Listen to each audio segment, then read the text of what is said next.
aja yang sedih ngadunya ke siapa? Ke Allah. Kenapa ibu-ibu kalau sedih ngadunya ke tetangga? Ngaduin suami ke tetangga nggak perlu, nggak ada manfaat ngaduin suami ke tetangga, cuma jadi bahan omongan dan dipegang rahasia kita. Selama baik mah disimpan rahasia, begitu udah nggak baik, ayo lo awas dibocorin. Makanya jangan suka ngomong sembarangan masalah keluarga sama orang lain. Kadang-kadang orang bisa juga jadi tak amanah ya. Na'udzubillah min. Berarti ngadunya kemana? Ke Allah.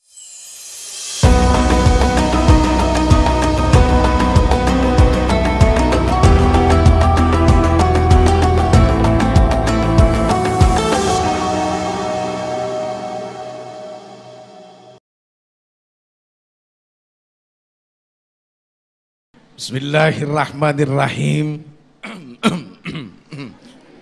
Assalamualaikum warahmatullahi wabarakatuh.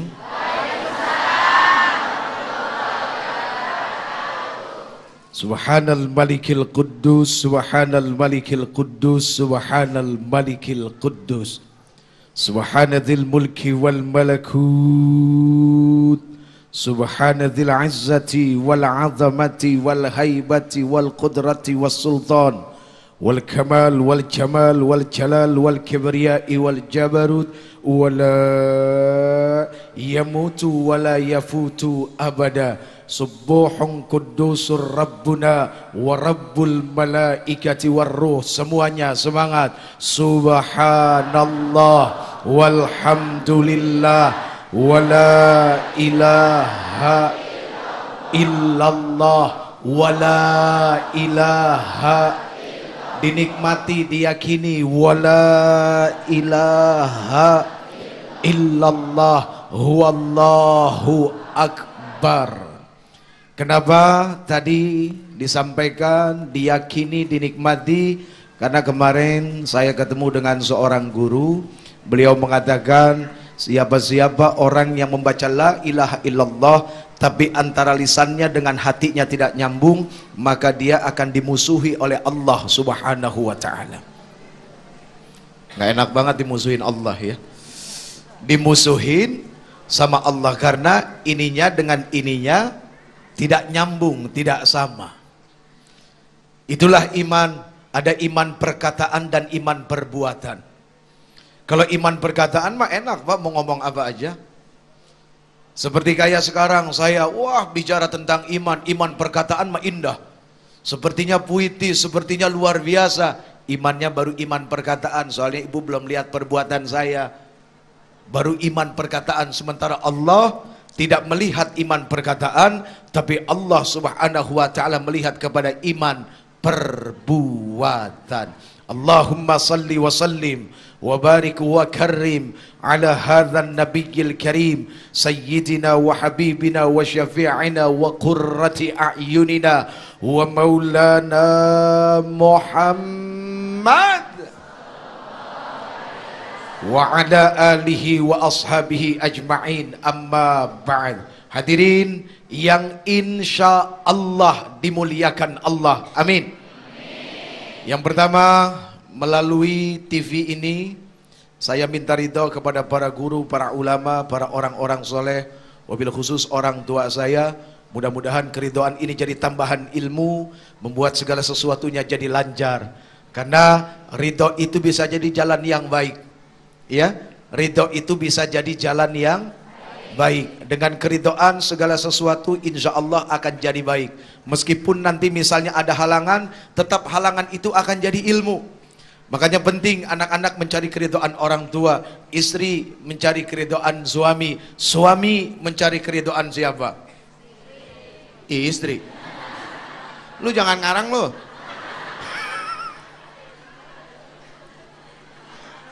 Suami mencari keridhaan Allah. Makanya ngaji. Malah ibu-ibu pasti rajin ngaji ya. Apalagi masjid kilometer 57. Waduh, ini masjid nggak pernah sepi dari pengajian. Soalnya dibuktiin, saya udah berapa kali diundang kemari. Dan alhamdulillah itu semua jadi wasilah TV One Damai Indonesiaku sampai ke tempat ini. Baik, kita akan bicara tentang peristiwa Isra wal Mi'raj. Sebetulnya saya tak pandai bicara ini, ya. Bingung soalnya nggak pernah ngalamin Isra itu apa, Mi'raj itu apa. Semuanya hanya katanya dan baca. Untung Allah Subhanahu wa taala selipkan iman, meskipun saya masih bingung iman itu apa. Ya, terus terang saja sampai sekarang saya masih bingung iman itu apa sebetulnya, ya. Soalnya kadang-kadang imannya benar, kadang-kadang nggak benar. Justru lebih banyak nggak benarnya daripada benarnya. Begini saja, segala sesuatu itu selalu ada latar belakang, ada sabab musabab. Turunnya ayat ada yang namanya asbabun nuzul. Keluarnya hadis ada yang namanya asbabul wurud. Nah, bagaimana dengan peristiwa Isra wal Mi'raj ini? Ada cerita apa di balik ini? Ada istilah yang dikenal dengan Ammul Huzn, kalau tidak salah ya, tahun kesedihan. Tapi ulama berbeda pendapat tentang ini. Kita akan bicarakan perbedaan pendapatnya nanti. Kenapa disebut dengan tahun kesedihan? Satu, umat Islam diembargo oleh orang-orang kafir Quraisy. Pernikahan antar golongan mereka tidak pernah terjadi lagi. Perekonomian, semua segala sesuatunya, Rasul beserta keluarganya dan sahabatnya betul-betul dibuat tidak bisa berkutik dan gak bisa ngapa-ngapain. Satu itu. Ini secara ekonomi dan politik, ya. Secara ekonomi dan politik terjadi seperti ini. Yang kedua, wafatnya pamannya Rasul yang selama ini terus menjadi pembela dari perjuangan Rasul sallallahu alaihi wasallam. Siapa? Abu Talib.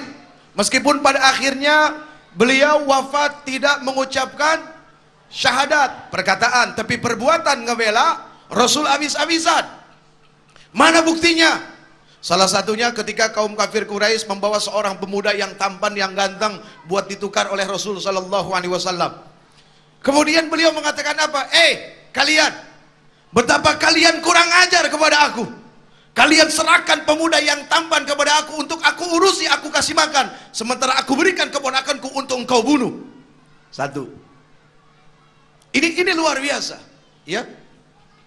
Perjuangan daripada paman Rasul ini membela Rasul sallallahu alaihi wasallam sampai beliau masuk ke dalam tanah. Kemudian yang ketiga, apa yang melatar belakangi? Ini bedanya hanya 2 bulan. Ya. Ada di dalam kitab Tuhfatul apa tadi, ya? Tuhfatul apa? Ya itulah pokoknya kitabnya, ya. Ini Masya Allah, setelah 2 bulan wafatnya pamannya Rasul sallallahu alaihi wasallam, wafat istrinya Rasul yang paling dicintai. Siapa, Bu?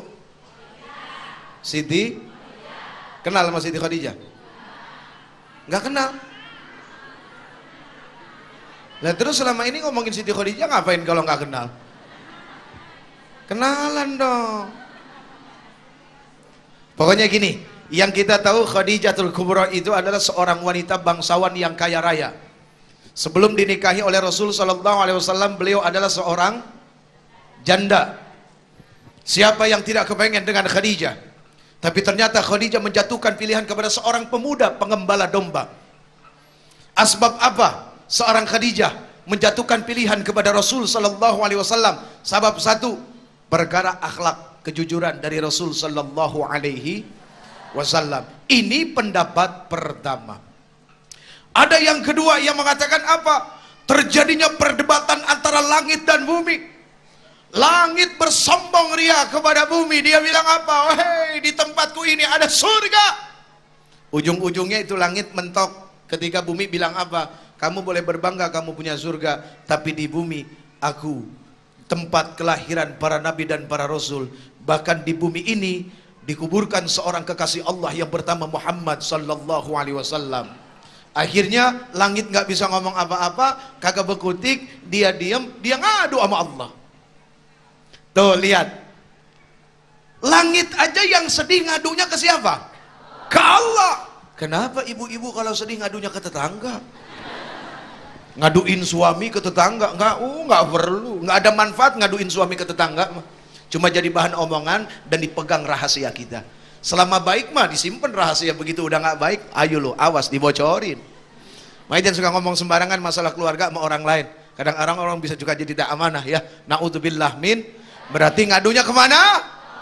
Ke Allah. Kalau langit aja begitu kecewa dan bingung ngadu ke Allah, bagaimana dengan manusia?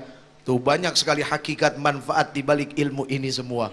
Akhirnya dipanggillah Rasul sallallahu alaihi wasallam karena semua itu adalah runtutan dari semangat terjadinya peristiwa Isra wal Mi'raj. Satu hal yang perlu saya sampaikan adalah apa?